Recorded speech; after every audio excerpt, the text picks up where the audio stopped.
The surgeon's words still echo in my head. He needed emergency surgery last night. I'm sorry, Miss Riley, but your son didn't make it. My 8-month-old baby boy is gone. His oxygen levels were dropping dangerously low. I called my husband Ethan, begging him to come to the hospital. I told him I was scared. Our son needed him, but he never showed up. Hours later, he finally answered his phone. I'm busy. Just take care of it and make sure nothing happens to him. But something did happen. This morning, I buried our son.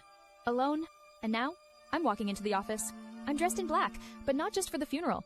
Something inside me died with him, but Ethan insisted I come to work today. He told me my grief was not a good enough excuse. It's a crucial investor meeting. We can't afford to mess it up. I pull up to the company we built together. The company I keep standing while he does whatever he pleases. I step out of the car and walk through the main entrance. The entire lobby falls silent. Everyone stares. They all know my son is dead, but I keep my chin up and my back straight. No one will see me crumble, not yet. I know the investors are waiting in the boardroom, but I turn toward the executive wing instead. I need to see my husband. I need to look him in the eye and see if he feels anything at all. I push open the door to my husband's office, and I see them.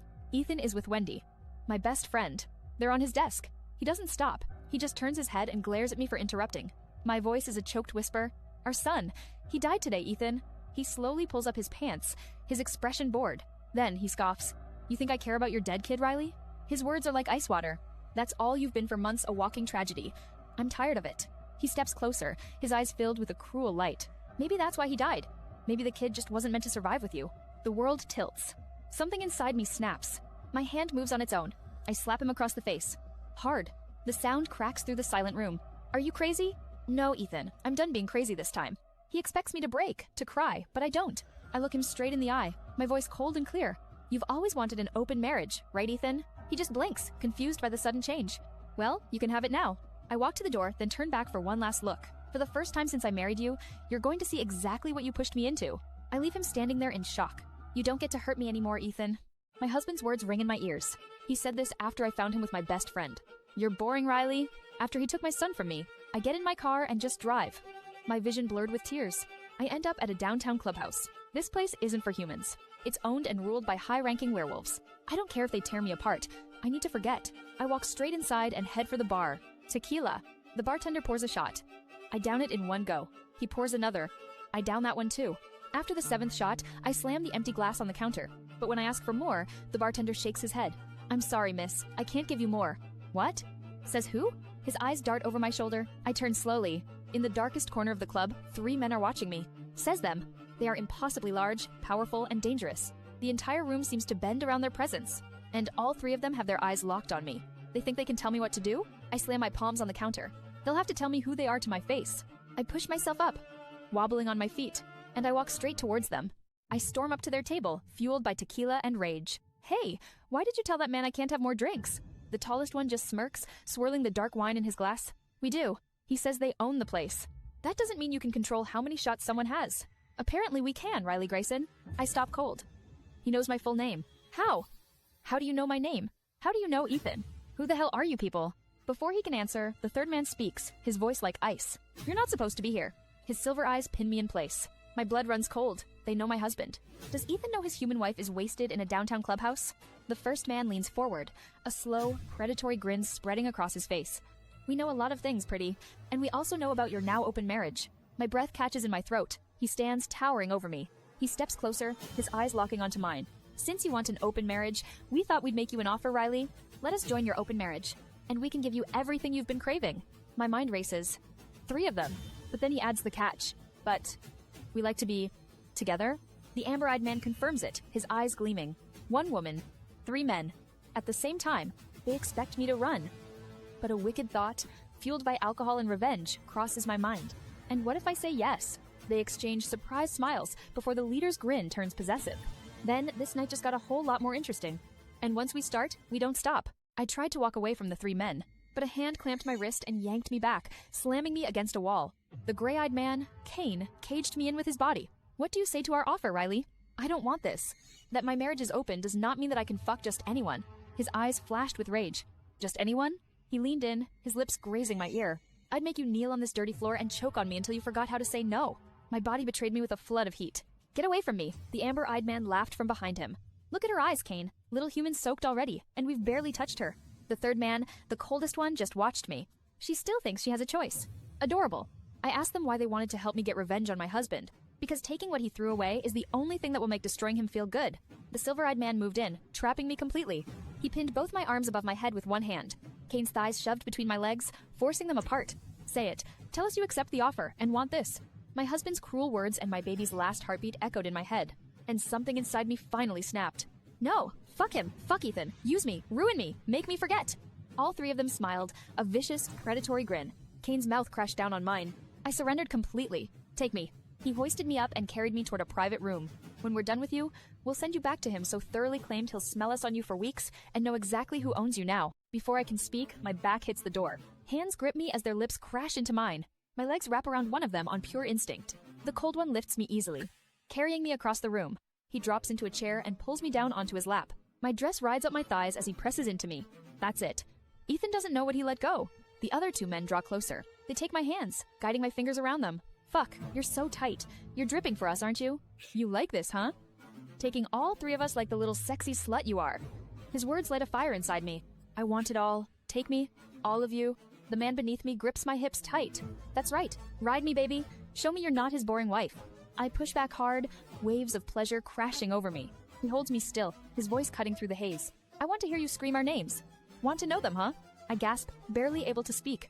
I'm Gunnar, that's Caden, and this is Kane. I freeze. I've heard those names before.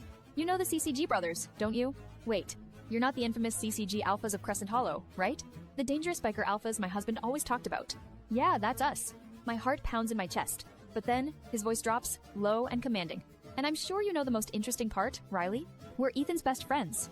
Which makes your little open marriage very perfect. I jolt awake with a gasp, my heart hammering against my ribs. My skin is dotted with sweat, and I'm in a strange hotel room.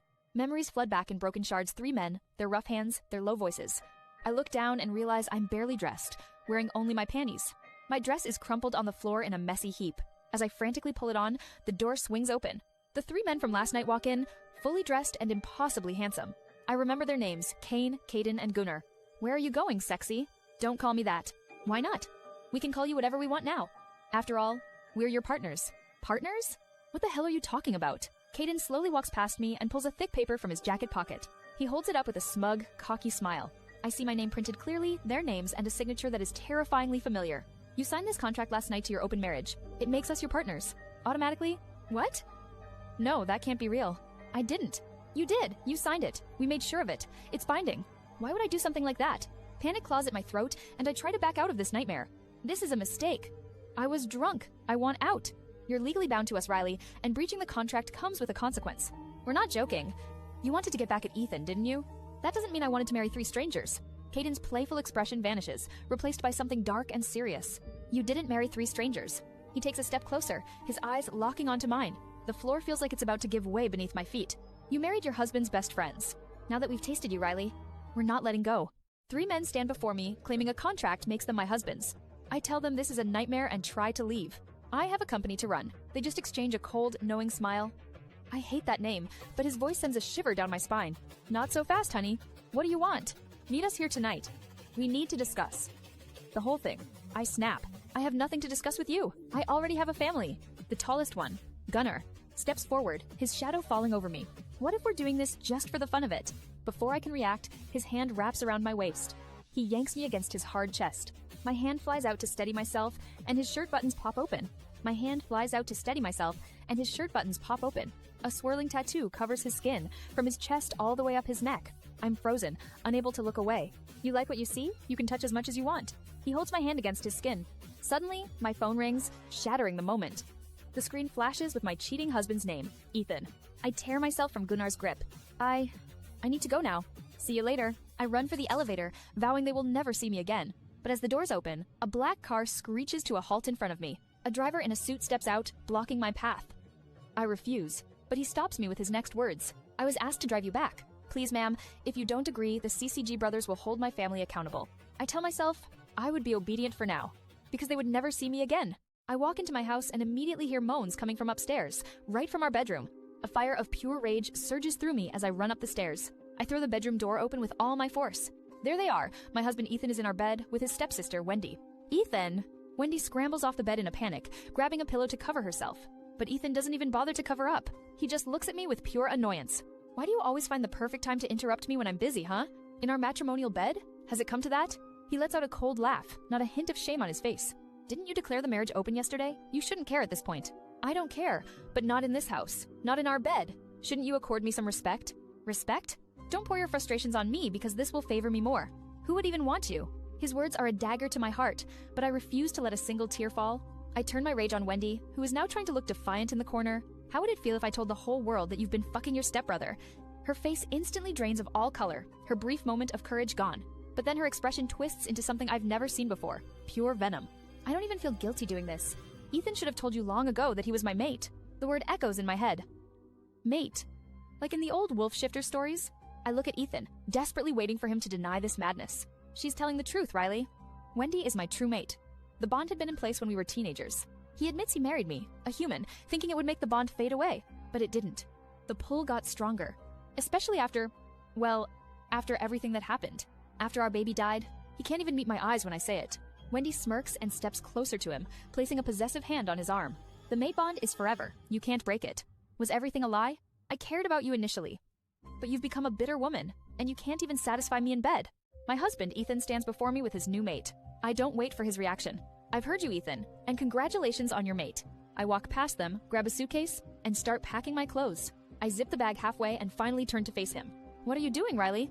I'm taking my belongings so you can have a very good time with Wendy. Henceforth, I'll be staying in the guest room. You can enjoy your new wife. The look of victory vanishes from his face. He thought I would just leave, but this is my house too. If he wants to play a game, we'll play it properly. Later, I get ready for work, but I don't choose my usual power suit. I pick a tight, powerful dress, something new. I look at my reflection. You're done being dumb for Ethan Forlorn. On my way out, I run into them on the stairs. Ethan's eyes scan my new outfit, a strange look on his face. Where are you going? Where I'm going shouldn't be any of your business now, should it? I walk past him, but then I stop. If you must know, I'm going to work. And I'll be sending the family lawyer over for a legally written agreement regarding our open marriage. I walk out the door before he can even respond. But when I arrive at my company, the atmosphere is tense. My secretary, Anna, runs up to me, her face pale with worry. Ma'am, we have new investors waiting in the boardroom. She lowers her voice to a whisper. My jaw tightens as she continues. Rumors say they don't invest in companies. They buy them out completely. They own Crescent Hollow, Riley. They don't take no for an answer. I straighten my shoulders and stride toward the boardroom. I push open the doors to see 3 men standing by the windows, their backs turned to me. My pulse jumps. I know those shoulders. They turn around, one by one. My stomach drops. It's them. The 3 dangerous CCG brothers from the club last night. The one in the center, Kane, gives me a slow, predatory smile. Good morning, Riley Grayson, CEO. I push open the doors to my boardroom, and my heart stops cold. It's them. The 3 men from the club last night. They're cleaned up in tailored suits, but their eyes still burn with that same wild hunger. Good morning, Riley Grayson, CEO. What are you doing here? I don't offer any services to people like you. Caden leans against the window and drops a bomb on me. Ethan invited us here. We are the investors he's been speaking to you about. He met my husband's best friends and the investors I was supposed to meet. It can't be real. I will not accept you. This is my company, so please leave. But Gunnar moves instantly, stepping toward me and backing me against the wall. You wouldn't like us to leave, would you? Remember, we made a deal last night. Or do you want your husband finding out we had a good time with his pretty boring wife? His hand lifts, fingers curling possessively around my neck. I shove him off me with all my strength. If you don't leave, I'll call security right now. Go ahead, honey. It would be nice to see them watch how good you take us 3 at once. My blood runs cold. I'm completely trapped with them. What do you want? Caden pulls a folded paper from his suit pocket. Gunnar takes it and shoves it into my hand. This is another legally bound agreement. And we want you to sign it. I unfold the paper just enough to read the bold header. It says, divorce Ethan within 90 days. What? You don't tell me what to do in my life. Before I can move, Gunnar grabs me by the waist and throws me onto the conference table. My skirt hikes up as he steps between my legs, pinning me down. I'll finger fuck you on this table until someone walks in if you don't sign it. I think someone is coming. It's Ethan. I can smell him. This will just make things faster. He squeezes my breast through my shirt, and just as I bite my lip to stifle a moan, the door kicks open. One moment, 3 powerful men have me pinned to the conference table. The next, the doors burst open. My husband Ethan walks in, smiling like he's already won. Gentlemen, you're early. Riley, I know you must know the guys, right? He greets them like old friends, completely unaware of what they just did. I take my seat at the head of the table, my voice steady. I turn my head slowly to look directly at him. Since we're all here for business, I suggest we take our seats and begin. I'd like an explanation for why investors were invited to my company without my knowledge. Riley, it wasn't a big deal. I was handling it. These are my friends. But one of the investors, Caden, leans back in his chair. Ethan blinks, surprised his friends aren't backing him. She's right. We invest, but decision-making authority is consolidated. I demand to know their terms for investing. Ethan stiffens beside me. Consolidated into who? The lead investor, Kane, looks me dead in the eye. The entire room goes still. You, what? They explain their investment strips my husband of all his shares and influence. This was supposed to increase my stakes. That's not happening. We said we'd invest, not that we'd make you king. Enraged, Ethan shoots up from his chair. I don't even look away from the papers in front of me. Sit down. The terms are acceptable. I accept the deal. He freezes, then slowly, his anger contained, he sits. I close the file. The deal gives me full control. In front of our most important business partners, I end the meeting. My husband, Ethan, is furious. What do you mean let's move to signing, Riley? I ignore him and walk out, leaving him humiliated.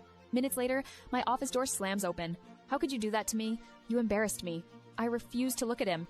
My silence only fuels his rage. He gets in my face, his voice rising to a shout.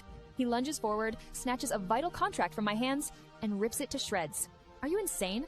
Do you have any idea what you just did? I own this company, Riley. I owned it before I married you, you bastard bitch.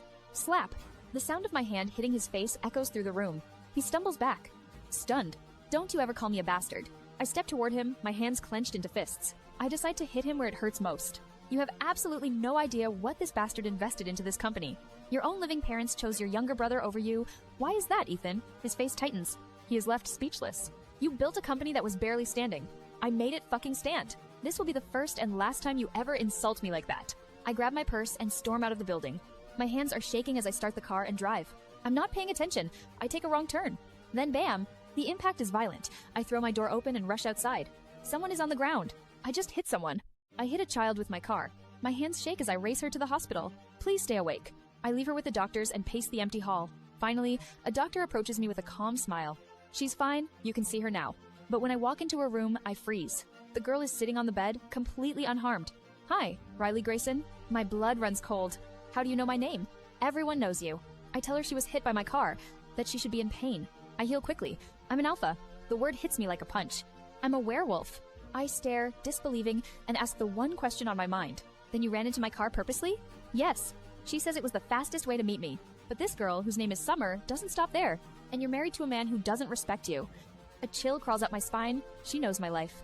My parents sent me. They need you. She wants me to go with her, but I refuse. Her cheerful expression vanishes instantly. If you don't come willingly, things will happen. Accidents, losses, pressure. My eyes widen.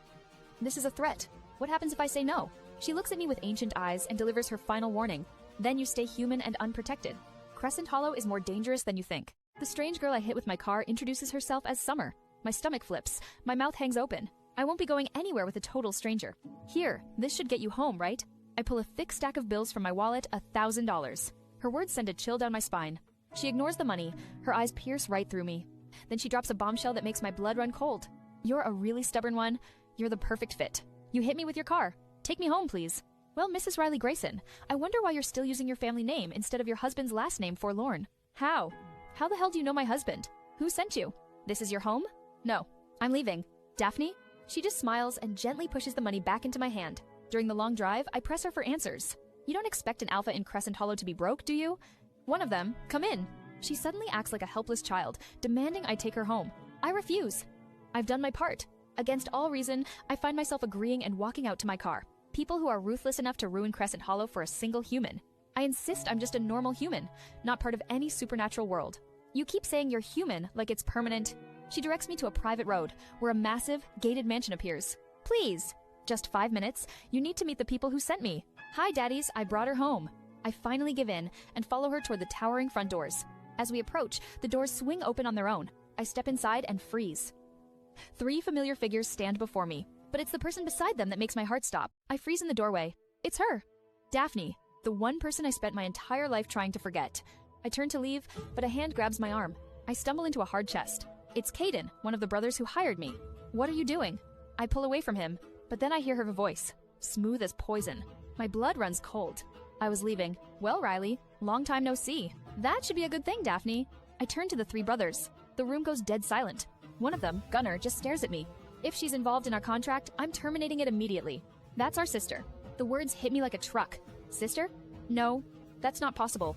I don't wait for an answer. I run. I peel out of the driveway, my heart pounding, but a car follows me, fast. It slams into my bumper. I scream as my car jerks to a stop. My door is ripped open. It's Daphne. She slides into my passenger seat and buckles up. Hello, little star. I figured we needed some privacy. Get out of my car right now. She leans in close, her voice a dangerous whisper. I'm back, Riley, and I'm here to finish what we started. I get home in a daze, my mind completely shut down. I head straight for the bathroom and step into the shower fully clothed. The ice-cold water hits me, and I gasp for air. I need the pain to feel something real. But when I close my eyes, the memory comes rushing back. I see a woman on her knees in an alley, begging for her life. Please don't kill me. Please. I won't tell anyone. And I see Daphne, the killer, with a dangerous, empty smile. She stabbed the woman without hesitation. Then she turned and her eyes locked directly on me. She knew I saw everything. A phone call yanks me back to the present. I answer it. Why does it feel like you're naked right now? My stomach drops. It's the brothers. Our pretty, boring little wife ran off without saying goodbye. Then their leader, Kane, gives me an order. Get dressed, Riley. We're going somewhere. My temper explodes. I am someone's wife. You do not get to order me around. Fuck off. I slam the phone down, ending the call. A second later, a message dings. It's a photo of my best friend, Anna, leaving work. How about we have fun with your friend instead, since you're not coming? Rage and fear slam into me. They're threatening the only innocent person in my life. My fingers move on their own. I'm coming. The reply is instant. Good girl. Wear something easy where our hands can easily crawl in. I stare at the screen, my body shaking. I am completely and utterly trapped. I come downstairs, dressed for war. Wendy is waiting for me, blocking my path. You can't remove Ethan from major investors just because he doesn't want you anymore. I let a small smile curve my lips. Her face flushes with rage. She sneers that I'm nothing without Ethan. Oh, he already called you and told you what happened. It didn't work. Why don't you ask him about that, you whore? I tell her how Ethan tried to buy enough shares to kick me out of the company. Don't you dare call me that. You're a mistake. He should have fixed a long time ago. You think you're untouchable? Then she snaps. She lunges forward, her nails digging into my arm. I react without thinking. My hand connects sharply with her face. The sound is loud. She stumbles backward and crashes to the floor. I step closer, looking down at her. I lean down so she can see I mean every word. You hit me. Yes, and if you touch me again, I'll do worse. This is just the beginning, Wendy. I'll make sure you both are left with nothing. I walk out, leaving her on the tiles. Outside, a black car is parked by the curb, engine running. A man in a dark suit steps out. He tells me it's an order I must follow. Thinking of Anna, I know I have no choice. I slide into the back seat. The driver greets me. Good evening, ma'am. I've been asked to escort and drive you. And we drive away in silence. Then, his voice cuts through the quiet. I love your outfit. I'm in the back of a car when a voice slides through the speakers. I stiffen, and another, colder voice follows. I love your outfit. You know, Ethan did well in tossing you away. My eyes dart around the car until I see it. A small black camera lens is set into the roof, aimed right at me. Are you stalking me with a camera now? There is no answer. The car drives for 30 minutes and stops in a place I don't recognize. We are deep in the woods, far from the city. The driver leads me down a narrow path, and then he's just gone. He leaves me completely alone in the dark. A low growl suddenly cuts through the air. It's deep, and it's close. 3 wolves step out from the trees, their eyes locked on me. I kick off my heels and I run for my life. What the fuck? I hear them crashing through the woods right behind me. I don't stop running, my heart pounding in my chest. But just as one lunges, an invisible force slams it sideways into a tree. They get close again, and again. Something throws them away like they weigh nothing. They finally corner me, but then their bodies begin to change. Bones crack, and fur disappears. In seconds, 3 young women stand where the wolves were, smirking at me. What the hell is a human doing in this place? You're as good as gone. She charges, but that same invisible force sends her flying back. I turn to run, but another one grabs my neck from behind, crushing my throat. I can't breathe. I claw at her hand, and she suddenly screams, dropping me. I stumble back, staring at my own hands. They feel heavy, strong. The last one lunges, but this time I don't run. I grab her by the throat and slam her hard onto the ground. A strange, violent power surges through me, and I have no idea what just took over my body. With the last of my control, I yank my hands away from her throat. She collapses to the ground, gasping for air, and I stumble back in absolute shock. I stare at my own palms, terrified of the monstrous strength that just came out of me. Suddenly, footsteps crunch in the dirt behind me, and I whirl around, my anger flaring. It's the driver, the same man who abandoned me in a forest full of wolves. Did you fucking leave me so wolves could eat me, or what? He just stares at me, his face a complete blank, showing no emotion at all. His infuriating silence snaps something deep inside me. You know what? Fuck this, I'm done. I turn my back on him and start walking away, not caring where the path leads. But then, his voice finally cuts through the tense silence. We're here, ma'am. I stop dead in my tracks, and slowly, cautiously, turn back around. My breath leaves my lungs in a single, disbelieving gasp. The entire forest is gone. In its place is a massive, brightly lit town, bustling with people walking around like this is normal. What is this place? I frantically search for the women who attacked me, but they have vanished without a trace. What happened earlier is routine. An attack by the main sisters is expected for any human who enters this part of Crescent Hollow. Routine? They literally tried to tear me apart. They were instructed not to kill you. I was only following direct instructions from the Alphas. Unbelievable. He gestures for me to follow him towards a gigantic gate that marks the town's entrance. The moment we pass through it, every single head turns to stare directly at me. This is the original residence of the werewolves. But they are not the only ones who reside here. What? Are you saying there are other creatures? Yes. There are witches, vampires, and the satyrs. My brain feels like it's about to short circuit as their whispers follow us through the crowded streets. Why is a human here? She's not supposed to be here. We reach a second, even larger gate, this one heavily guarded, and the guards let us pass through. The murmurs grow louder, but just as I'm trying to process the sheer danger I'm in, a hand clamps down hard on my shoulder from behind. Someone grabs me from behind. I spin around, my hands up to defend myself, but I freeze. It's Daphne. Well, what a surprise. I didn't think my brothers would actually manage to bring you here. Crowds are starting to form, staring at us. Why would you drag me like that? Oh, honey, it's part of the rules. Every newcomer gets tested. Tested how? By being attacked in the woods? She laughs, like I just told a joke. You weren't going to die. The main sisters don't kill unless they're told to. My stomach drops. The attack was ordered.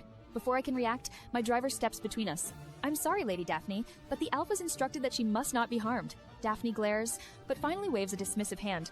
Fine. Run along. I'll deal with her later. The driver leads me away, deeper into the massive stone structure. I try to memorize the path, just in case I need to escape. If you're studying the path, you're wasting your time. Why? Because it changes every 24 hours. That's how Obsidian Vale works. My blood runs cold. This place is a living maze. As we walk, whispers follow us from the shadows. What's a human doing here? Is she food? Finally, the driver stops in front of a single, imposing door. This is where your real introduction will begin. Introduction to what? To the Alphas. And to why you were brought here. He knocks once, then turns and leaves me completely alone. The heavy door creaks open, and what I see inside makes my jaw drop in pure shock. I walk into the room and freeze. It's him. My husband's father, Callistus Forlorn. Before I can run, the CCG brothers walk in behind me, smiling. Mr. Callistus Forlorn, meet our new incoming wife. Her name is Riley. My head snaps toward him. My stomach drops. The room goes silent as every eye turns to me. You do not get to call me that. I am married to him, but our marriage is now open. What are you doing here, Riley? Aren't you married to Ethan anymore? What? You cannot do that. That is unacceptable. Because you are a married woman. It is different for Ethan. That's it. I've heard enough. I step closer to the table, my voice rising. The brothers are openly smiling now. So, your son cheats, lies, and humiliates me. And I'm expected to stay loyal because he is a man? Watch your tone. That is enough. You owe everything to this family. No, you watch yours. Your son did not make me. I built myself. I worked my way up while he slept around. I freaking built that crumbling company of his. I owe absolutely nothing. I already regret marrying your son. Oh, we can't stay out of this. She's our concern now. You will regret this. You'll prefer Ethan to these men. His eyes suddenly turn molten yellow. You're making a fatal mistake, Riley. Do you think the Obsidian Vale is the same as the home you came from? The man across the table, Callistus, leans toward me. I lift my eyes to him, and my stomach twists. Do you think Obsidian Vale is the same as where you came from? His eyes are glowing. A molten yellow that makes my skin prickle. Before I can respond, one of the brothers growls. The glow in Callistus's eyes instantly fades. Mr. Callistus. That's enough. Just then, the main doors open again. The tension in the room changes. His gaze lands directly on me. A powerful older man walks in, the brother's father, with a woman on his arm. And you are? Before I can find my voice, Kane steps forward. My heart jumps into my throat. Wife? She's our wife, Sebastian. Wife? You will not be sharing one woman. My breath catches in my chest. Sharing? The room goes dead silent. Mate? But then Callistus speaks again, his voice like ice. She's our mate. And you know it. Is the moon goddess now stupid enough to pair one woman with 3 alphas? Not only that, this woman here is my son's wife. The older man's eyes snap back to me, suddenly sharp. I finally find my voice, and it comes out firm. What? I do not belong to anyone. I am not property. Your sons dragged me into this mess. I stare down the powerful men in the room, but Gunnar ignores me and turns back to Callistus. Your son broke the bond first and opened their marriage. Callistus slams his hand on the table, the sound echoing like a gunshot. You will not disrespect my family in my presence. We brought our mate, Riley, to stand before my father, the Alpha. He looks right through her, dismissing her like she is nothing more than dust on the floor. He smiles at Sapphire, his mistress, who clings to his arm like she is already the Luna. This is his clear message. Submit to his will, or my brothers and I will lose the entire pack. Sapphire smirks at me. She tried to seduce all 3 of us, and when we rejected her, she went to our father. The thought of her replacing our sick mother makes my blood boil. I shove my chair back with a loud scrape and stand abruptly. Gunnar, I need air. Before I break something, go! I storm out, my heavy footsteps echoing as I head for the dark, forgotten corridors. I stop at a plain wooden door. My mother's room. Mom. I push the door open and my heart sinks. She's on the floor, her eyes completely unfocused. She has been mentally unstable for 18 long years. She scrambles to her feet and rushes at me with a loud, hysterical laugh. Oh, my pretty boy, my handsome alpha. She cups my face with her cold fingers and smears dark paint across my skin. I stand perfectly still and let her. I always do, but then she freezes. Her nose twitches as she sniffs the air around me. Gunnar! You finally found her. My entire body goes still. Even in her madness, she knows things she shouldn't. I can smell her all over you. She's finally here. Who, Mom?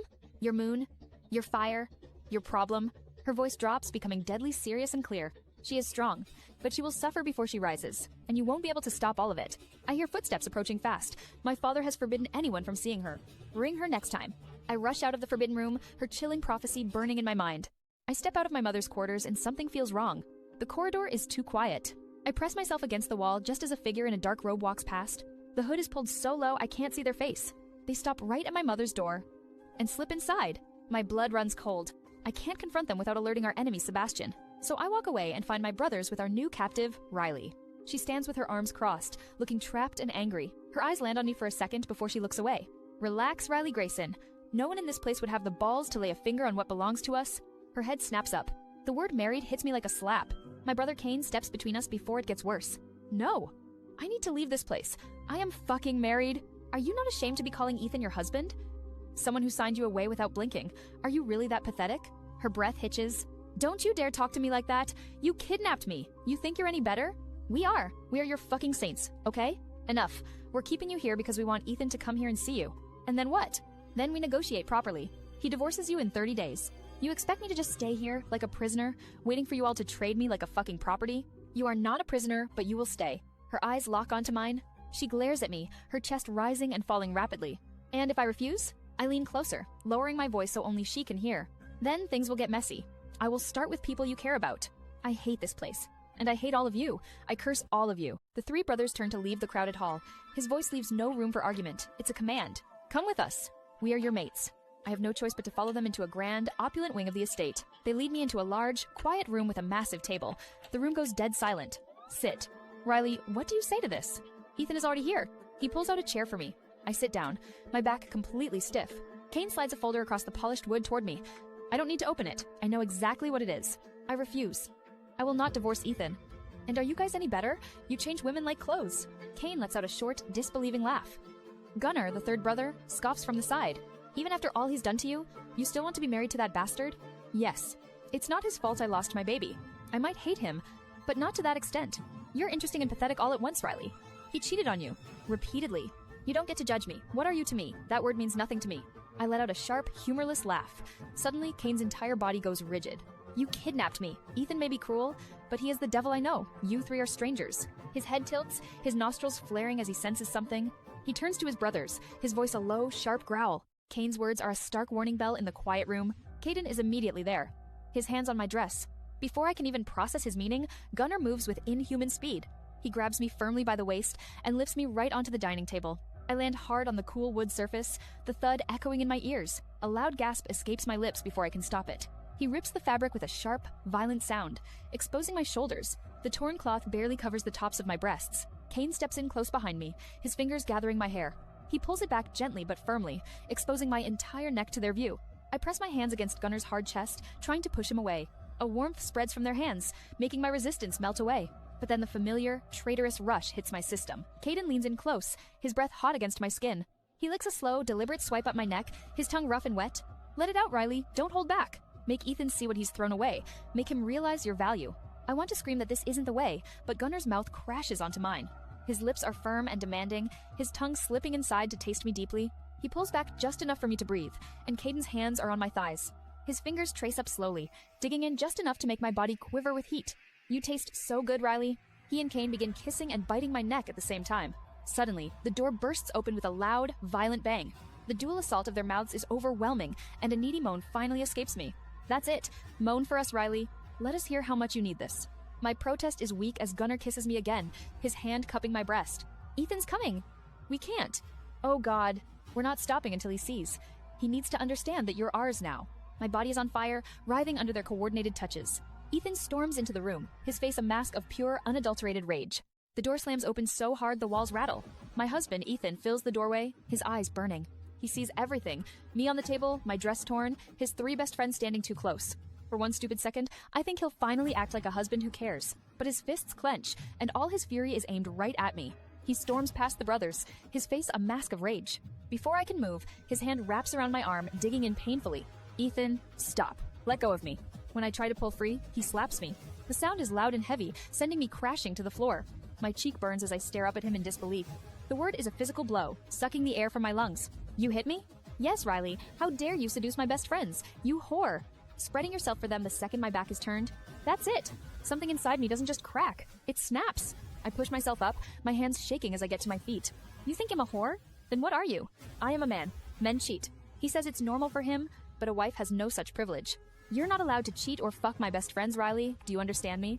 The room goes silent. Even the brothers are completely still. I step closer to him, my voice quiet but full of ice. No, I don't understand. I don't understand how you can cheat, lie, and humiliate me, and still think you have the right to hit me. You're my wife. Not for long. Consider this official. I'm divorcing you. Immediately. His face drains of all color. For the first time, I see fear in his eyes. You wouldn't dare. I would. And I'd rather marry the men you're terrified of than spend another second married to you. I turn my back on my husband, Ethan, and face the 3 brothers who offered me a way out. I would like to sign it now. The room goes silent. Ethan steps closer, his face a mask of confusion and rage. Sign what, Riley? What are you talking about? I ignore him. Gunnar moves without a word, pulling a folder from his jacket. He opens it and looks my husband dead in the eye. Your wife is agreeing to divorce you within 30 days, so she can marry us. Ethan just blinks, his brain refusing to process the words he just heard. Riley? You're not serious about that, are you? I finally look at him and smile, not from happiness, but from a sudden surge of power. I take the papers from Gunnar and flip to the last page, the pen heavy in my hand. But before the ink can touch the paper, Ethan lunges forward. He grabs my wrist, spins me around, and crashes his mouth onto mine. The kiss is rough and desperate, and for a horrible second, my body remembers him. It remembers the man he used to be, before the lies and the cruelty. He pulls back, his voice shaky and broken in a way I've never heard. Please, Riley, we can sort this out. I promise it'll change. I see the man I married in his eyes, not the monster he became. And just like that, all my defenses crumble. The ugly truth is, I still love him. I turn to the brothers, my own voice trembling. I'm sorry, but I'm leaving with my husband. Ethan exhales in relief, but Gunnar's face hardens into stone. A hot flare of anger cuts through my weakness. You're really as foolish as I thought. Even more stupid than I imagined. Don't you dare talk to me like that. What's stupid is you thinking I'm going to marry all of you. The brothers don't flinch. They just remind me of the truth. Your husband hit you just now. Do you realize that? Hell promised you the world tonight, and then tomorrow, Hell go back to being exactly who he is. Ethan puts a possessive hand on my back, ready to lead me away. I look up and see his eyes are glowing a molten gold. You can't leave with her until we say so. My husband Ethan and I try to leave, but the alpha brother Gunnar blocks our path. You can't leave with her, Ethan, until we say so. They propose a twisted game. If Ethan wins, he leaves with you immediately. No conditions.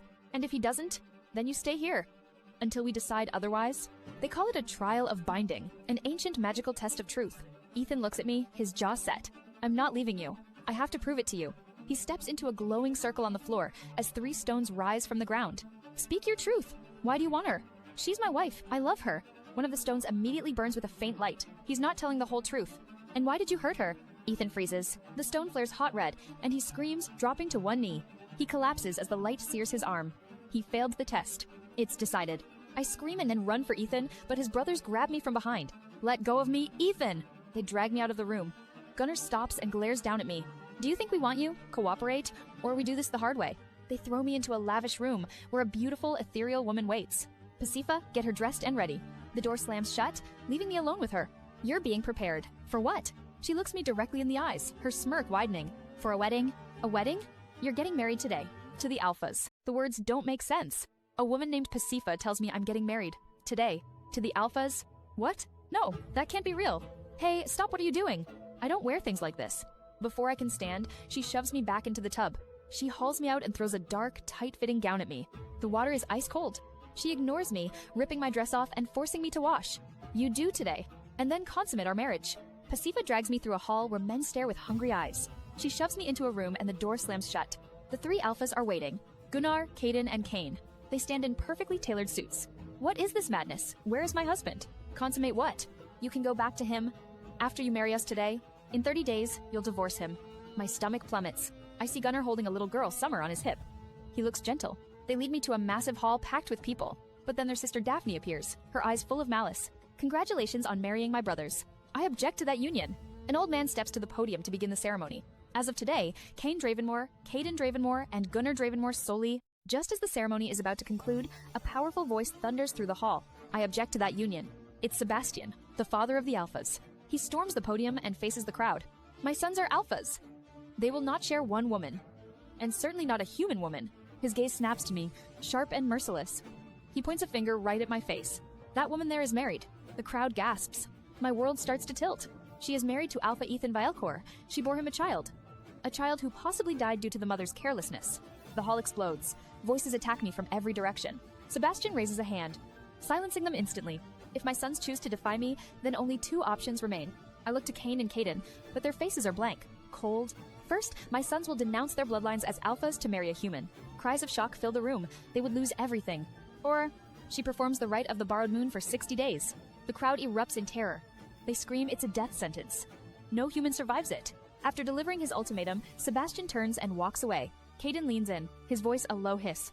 He suggested this to our father. He's talking about my ex-husband, Ethan. How else do you think my father knew about the child? Then, a smooth, satisfied voice speaks from behind me. How was the surprise? I turn to see Ethan standing there, a smug smile on his face.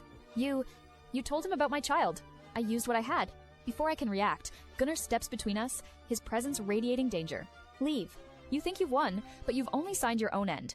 As Ethan walks off, my knees buckle. Cain and Caden catch me. I look up at them, my voice trembling. What is the rite of the borrowed moon? I turn to Cain, my voice shaking. What is the rite of the borrowed moon? He looks like I slapped him. Don't even think about it. It's a death wish. I refuse to back down. I deserve to know what they're threatening me with. Suddenly, a cold voice cuts in. I'll tell you. It's Gunnar. He silences his brothers with a single look. The rite of the borrowed moon is a ritual to awaken a werewolf's wolf. His voice sends a chill down my spine. He pauses, his eyes boring into mine. The words hit me like a physical blow. It forces the moon's power into the body. Even werewolves don't come out alive. For a human, it can only mean one thing: death. My father didn't suggest it to test you, he suggested it to eliminate you. After the horrifying reveal, they try to send me back to my husband. You can go back to your husband now, Riley. No, I don't want to see Ethan. Not after everything. Panic floods my system. I beg them to let me stay, and to my surprise, Gunnar agrees. Fine. A few days, but as they turn to leave, I stop them. Wait, I would like to meet your father. The air goes still. All three brothers stare at me in shock. Why? I lift my chin, my voice clear despite the fear.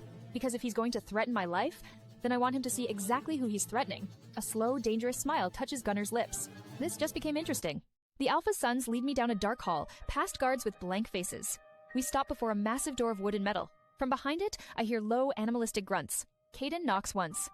The sounds immediately stop. Come in. The room is huge and dimly lit, the air thick with the smell of sex. A tall, powerful man turns to face us. Sebastian, the Alpha King. His cold eyes lock onto me, ignoring his sons completely. This is between her and me. Cain and Caden hesitate, then step back, leaving me to face their father alone. You have way too much nerves for a human, asking to see me after everything. I needed answers. And you don't get to decide my life without speaking to me first. Bold. Or foolish. You think this is a negotiation? He steps closer, his dominating aura pressing down on me. You belong to another Alpha. You bore his child. My breath catches painfully in my throat. That child is dead. And by your own failure? His words are a knife twisting in my heart, but something inside me finally snaps. You talk about weakness, but you hide behind power and threats. You'd rather kill me than face the truth. You are a liability. A human woman with no place here? He tells me he won't let his sons destroy everything for me. Your sons chose this, not me.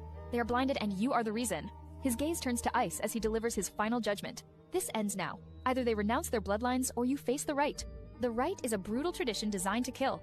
He expects me to cower, but I refuse to let his sons lose everything for me. I lift my chin, meeting his cold, unreadable stare. I accept. I accept to perform the rite of the borrowed moon. I accept to perform the rite of the borrowed moon. The entire room goes dead silent. Before anyone can speak, Cain's hand shoots out, grabbing my wrist hard enough to hurt.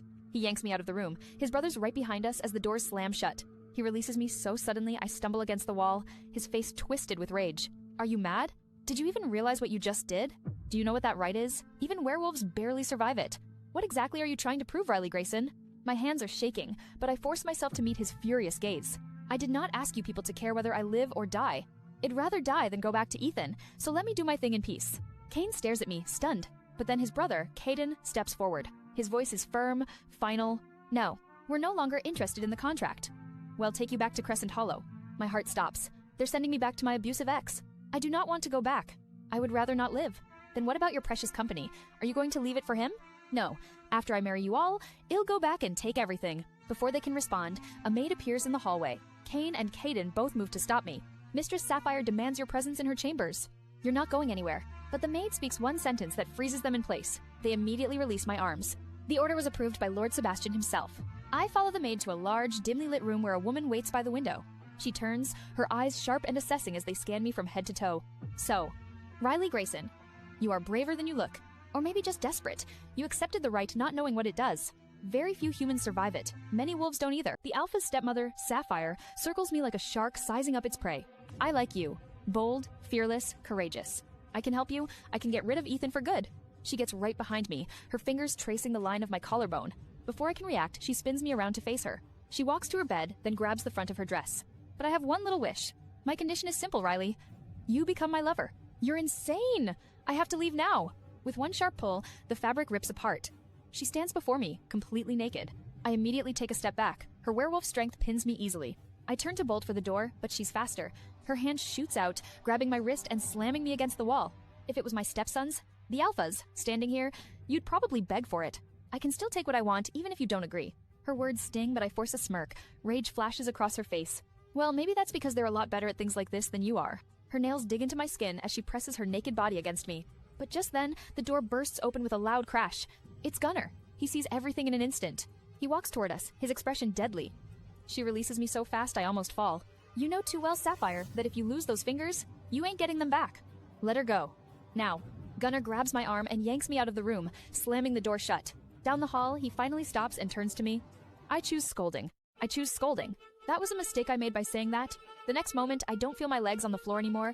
I'm moving at a crazy speed. He tosses me into a slightly dim room, and I land hard on a bed in the center. My back hits the mattress, and I bounce once, the air knocked out of me for a second. You want scolding, don't you? He climbs onto the bed, the mattress dipping under his weight as his pupils turn pure molten gold. I hear the sound before I feel it. Rip! My gown gets torn to shreds in a single rip. He yanks my head up with one strong hand tangled in my hair and crashes his lips on mine. His tongue pushes into my mouth right away, claiming every inch like he owns it. I try to push him off with both hands on his chest, but he's too strong and too heavy. His free hand slides down to grab my bare breast and squeeze it firm enough to make me arch up. Do you think you can talk back to Sapphire like that and then choose scolding from me? You have no idea what you started, Riley. Now you're going to learn exactly what scolding feels like when I give it. His mouth is back on mine again, biting my lower lip hard before sucking it between his teeth. There it is. Your whore body already knows what it wants, even if your mouth keeps fighting. He moves down my body fast, his mouth latching onto my neck and sucking hard enough to leave a mark. He sits up suddenly and undoes his pants with quick movements, pushing them down just enough to free himself. Open your mouth. He grabs my chin and pushes the head past my lips right away, not gentle at all. I gag instantly when he hits the back of my throat convulsing around him. That's right. Take it. Gag on it, Riley. Show me how sorry you are. He starts thrusting his hips forward, getting rougher until I'm choking and tears are pricking my eyes. But my body is betraying me because heat is pooling between my legs and I can feel myself getting wet. He notices and reaches down with one hand to slide his fingers between my legs. Look at you, Riley, choking on my dick, but your pussy is dripping for it. He finally pulls out completely, stroking himself fast over my face before he comes hard.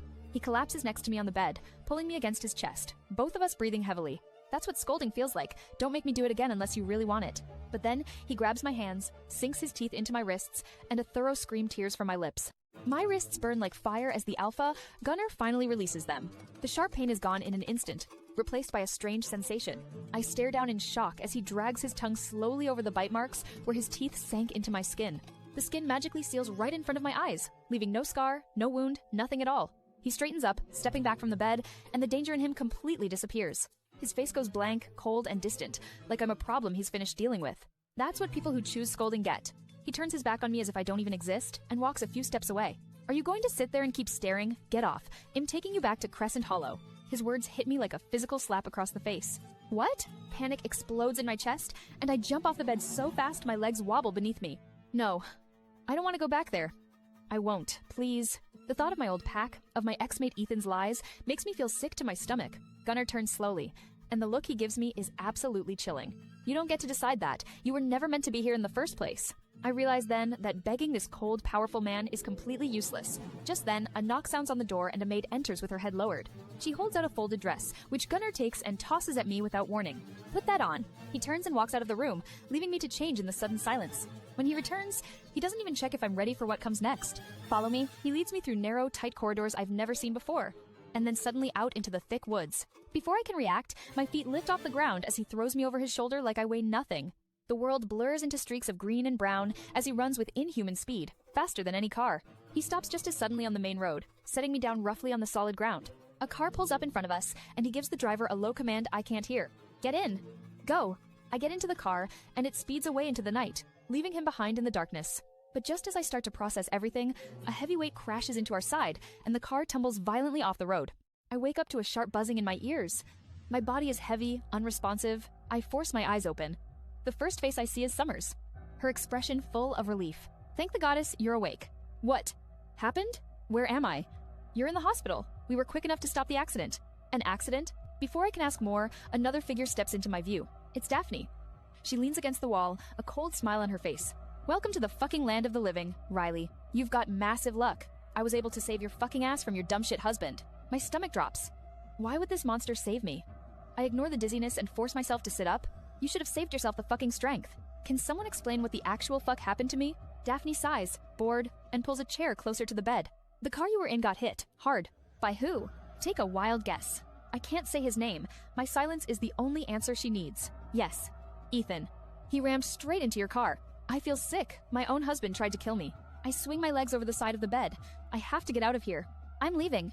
You're not going anywhere. Ethan didn't miss by accident. I know he will try again, and next time, he won't be sloppy. My jaw is tight. I look her straight in the eye. Why do you care so suddenly about me? Because, whether you like it or not, you're already involved with my fucking brothers. Her usual mocking tone is gone, replaced by something deadly serious. All right, but once you hear it, don't blame anyone for your fate. I'm in my hospital bed when the door bursts open. A man storms inside. It's the driver who exiled me. He stops dead when he sees me awake and alive. He turns to Daphne. The Alphas asked me to bring her. Bring me where exactly? They threw me out like trash. Now they want me back? That's not happening. I was given a direct order. I don't give a fuck who ordered you. I'm not going anywhere. I'm done being their pawn. My anger finally explodes. Without thinking, I yank the IV needle right out of my arm. I wrap a bandage around the wound and swing my legs off the bed. The room spins, but I force myself to stand. Daphne rushes forward and grabs my arm. What do you think you're doing? Don't you fucking touch me with those bloody hands. She freezes, her grip loosening in shock. I yank my arm free and storm out of the room. The driver blocks my path in the hallway. Please, ma'am, you can't leave. Screw you, and screw whoever sent you. He steps aside. I walk out of the hospital and hail a cab. Forlorn estate. At my old home, I don't knock. I kick the door open. Inside, my sister Wendy is on the couch with another man. I walk right past them, take a cold shower, and get dressed in sharp clothes and heels. Wendy tries to stop me as I leave, but I shove her aside. In the cab, on my way to my company, my phone rings. An unknown number. Riley, you just made a very serious mistake. I walk into the company I built. Instantly, every single person freezes. Conversations die. Phones drop. They stare at me like I'm a ghost. One woman gasps and runs away. Suddenly, my colleague Anna crashes right into me. Her face is pale. She's shaking. No.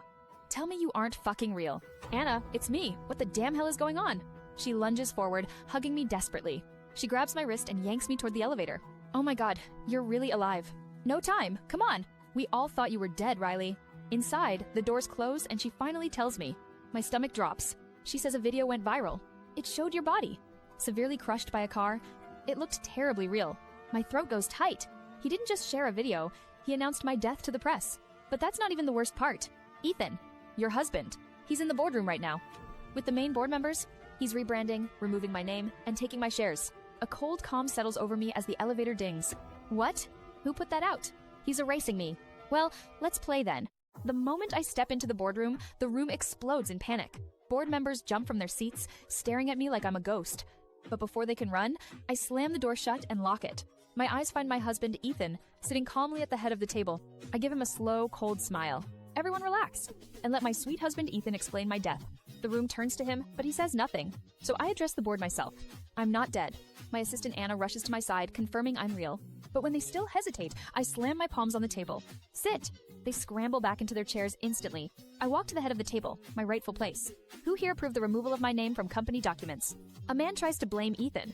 Ethan said, wrong answer. I pull out my phone and make a call. Terminate the contract of board member Thomas Ridge. Security, send him out. As he's dragged out screaming, a terrified woman confesses. I signed, Ethan told us you were dead. I make a second call.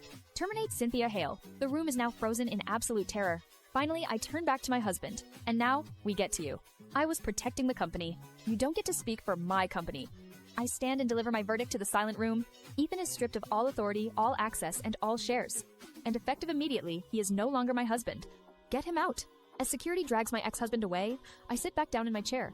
The mad CEO, Riley Grayson, has returned. The boardroom is silent after my announcement. Everyone stares, mouths open, until my husband Ethan starts to laugh. Are you trying to strip me of this company, Riley? I'm not firing you. I'm simply helping you reduce your workload. I look him straight in the eye. His smile vanishes. He pushes his chair back and stands. Maybe you'll have time to chase women without pretending to be a devoted husband. He circles the table, his eyes locked on me. He's reminding me he's an alpha. And I'm just a human. This is Crescent Hollow. Do you realize that? And do you realize Crescent Hollow has laws that govern everyone? Humans and wolves. His jaw tightens with rage. He uses his alpha compulsion, an illegal power. Get out, all of you. The board members stand like zombies and march out of the room. The door slams shut. The lock clicks. We're alone. Ethan, stop! What are you doing? I think you need a reminder. You're just a human woman. How should I punish you? In a blur, he rushes forward and slams me hard against the wall. Pain explodes through my back as he pins me. You touch me, Ethan, and you destroy yourself. He laughs, but I'm not bluffing.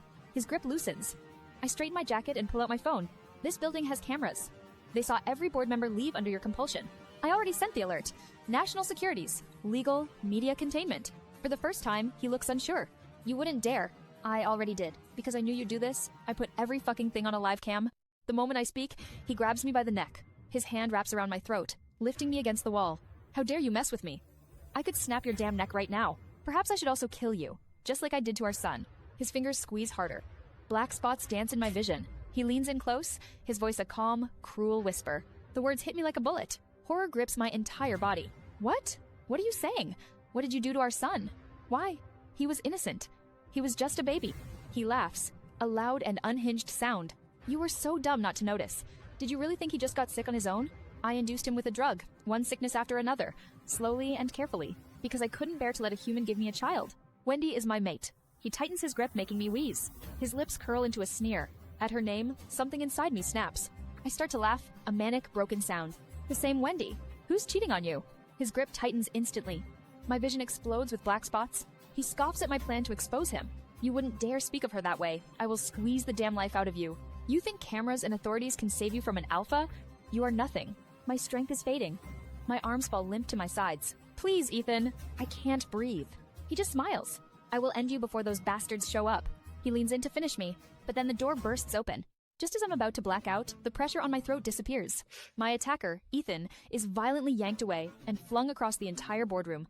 His body slams into the far wall with a deafening bang, cracking the plaster behind him. I collapse, coughing, and look up to see my unexpected saviors. Kane, Caden, and Gunnar. Kane doesn't waste a single second. He rushes Ethan again. He grabs the alpha by the neck and lifts him straight off the ground with one hand. Ethan's feet kick uselessly in the air as Kane holds him up effortlessly like a child. Then Kane smashes him back down to the ground with brutal, unforgiving force. His fists come down fast and absolutely merciless, each punch landing with a sickening thud. Suddenly, I hear bones crack and shift under the relentless assault. Right in front of my eyes, Ethan begins to transform. His skin tears and his form expands rapidly, fur bursting through as he shifts into a truly massive, monstrous wolf. The wolf lets out a dangerous growl and lunges straight at Kane with pure animal rage. But Kane doesn't even flinch. He catches the charging beast mid-lunge with one hand. He grips the wolf by the neck, his fingers digging deep into flesh, stopping its attack completely. You seem to have forgotten your place, Ethan. I don't need to shift to kill you right now, you know that. The massive wolf struggles, but its growls turn weak and desperate in his grip. With a final show of dominance, Kane throws the wolf's body into the ground like dead weight. The brutal impact is so harsh it forces Ethan back into his human form, blood spilling from his abdomen onto the floor. Kane walks toward him slowly, hauling him up by his torn collar for the final punishment. First, you planned to kill her. Second, you used compulsion on humans. Third, you dared to lay your filthy hands on her. Each accusation is followed by a brutal punch that cracks bone. Just when I think the brutal beating is over, I see his fingers lengthen into sharp, deadly claws. No, stop it, please, don't kill him. Kane turns toward me, and that's when I see his eyes. They are pure, unnatural amber gold. The terrifying sight crashes over me, and everything goes black. I bolt for the door, but it's locked. I'm trapped with them. I wake up on a soft couch in a different room and see them silently watching me. Stay away from me. Please, just stay away.